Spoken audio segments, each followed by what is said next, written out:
Monsieur le Président, sommes-nous réellement prêts à agir si la Russie vient à devenir agressive avec l'Europe tout entière? Alors c'est une bonne question, c'est évidemment celle qui est derrière tout ce qu'on est en train de faire. Je vais vous dire, la Russie, elle est déjà agressive avec l'Europe tout entière. Ça a commencé, ça s'est intensifié. Et c'est ça ce que je vous disais. Je vous disais, elle aide l'Iran, qui est une menace, elle met des soldats nord-coréens sur le sol européen, elle a une armée très forte, elle nous attaque sur l'information, le cyber, la migration, mais j'aurais pu citer d'autres choses. C'est une menace dans le spatial. Elle a eu des actions très agressives dans le spatial. Elle nous déstabilise, elle attaque nos intérêts en Afrique. Elle nous provoque, elle nous teste en mer comme dans les airs. Et elle a cet effort de guerre que j'évoquais. Donc oui, elle est déjà en quelque sorte dans ce qu'on appelle une guerre hybride. C'est-à-dire qu'elle nous attaque, nous teste, nous conteste dans à peu près toute la gamme du jeu.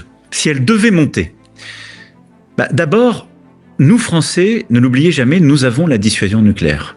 Et donc, ça repose sur vraiment les armes de la dissuasion, c'est-à-dire qu'on a des capacités autonomes. En tant que chef des armées, j'ai la responsabilité de celle-ci avec une doctrine qui est établie et je regarde les intérêts vitaux de notre pays. Et donc ça dissuade normalement les attaques de la part de pays qui seraient trop agressifs avec nos intérêts nationaux. Mais évidemment, la Russie peut tout à fait décider demain d'attaquer, d'être plus agressif, surtout s'il devait y avoir une mauvaise paix en Ukraine ou une défaite. Et à coup sûr, elle irait provoquer d'autres pays européens, membres de l'Union européenne ou pas. À ce moment-là, nous aurions à réagir. Alors oui, nous sommes prêts, c'est tout le sens de l'effort qu'on fait dans le cadre de l'OTAN. On a d'ailleurs des forces qui sont prépositionnées un peu partout. Et la France est dedans. Je montre cette petite carte avec nos efforts. On a 2000 soldats, au moment où je vous parle, on a 2000 soldats dans l'OTAN et qui sont prépositionnés sur ce front de l'Est.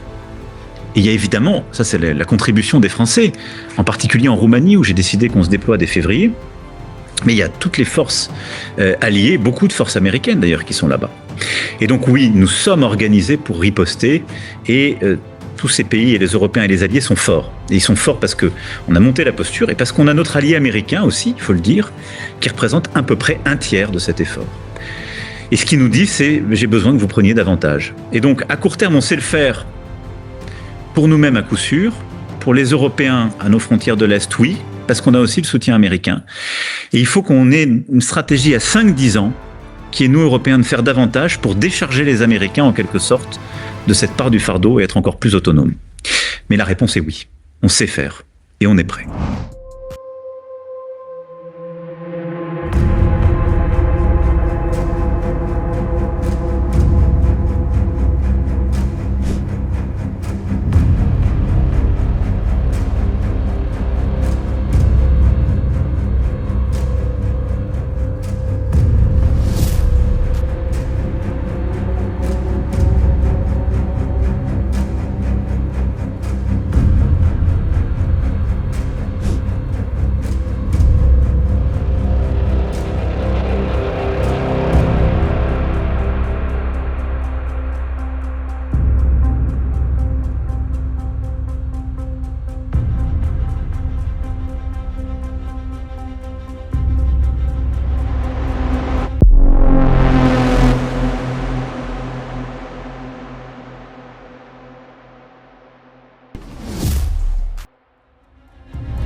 Et donc moi je suis aujourd'hui raisonnablement inquiet parce que la situation est inquiétante, mais elle n'est pas inquiétante par le président Trump, elle est inquiétante parce que la Russie a déclenché cette guerre et que la Russie est armée jusqu'aux dents et à nos frontières. Mais j'essaie de gérer cette incertitude pour nous. Et donc en gardant l'unité de tous, des Européens et des alliés, mais en allant aussi essayer de le convaincre qu'en fait, son intérêt est le même que le nôtre. quoi qu'il pense. Et donc ce que je vais faire, c'est je vais lui dire, au fond, tu peux pas être faible face au président Poutine. C'est pas toi, c'est pas ta marque de fabrique. C'est pas ton intérêt. Comment ensuite être crédible face à la Chine si tu es faible face à Poutine? La deuxième chose, je vais lui dire, si tu laisses l'Ukraine prise, la Russie, elle sera inarrêtable pour les Européens, pour tous, mais elle sera non seulement encore plus forte, elle continue d'investir, mais elle va récupérer l'Ukraine et son armée, qui est une des plus grandes d'Europe, avec tous nos équipements, y compris les équipements américains. C'est une faute stratégique énorme.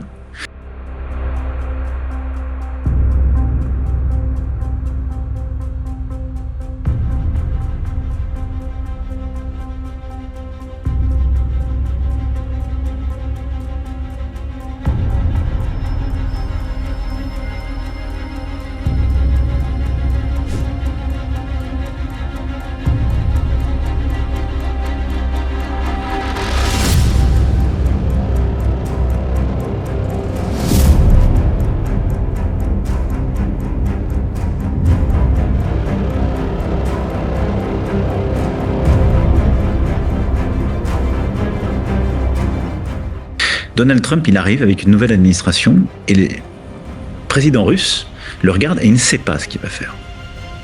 Et il se dit, il est capable de tout. Ça crée de l'incertitude. Eh bien, cette incertitude, elle est bonne pour nous et pour l'Ukraine. Simplement, il faut réussir à en quelque sorte, structurer ce qui va venir ensuite. Et donc, le plan de paix solide et durable. Mais cette incertitude, il faut l'utiliser. Parce qu'elle casse en quelque sorte un conflit, sinon qu'elle n'arrêtait pas. Mais, si je puis dire, l'envers de la médaille, c'est qu'elle crée de l'incertitude pour tous les alliés. Et donc c'est pour ça que vous voyez tout le monde inquiet, parce qu'en fait on se dit, mais il est capable peut-être de négocier quelque chose qui soit insuffisant, il est peut-être capable de laisser trop de choses sur la table, de sacrifier l'Ukraine, etc. Moi je ne crois pas.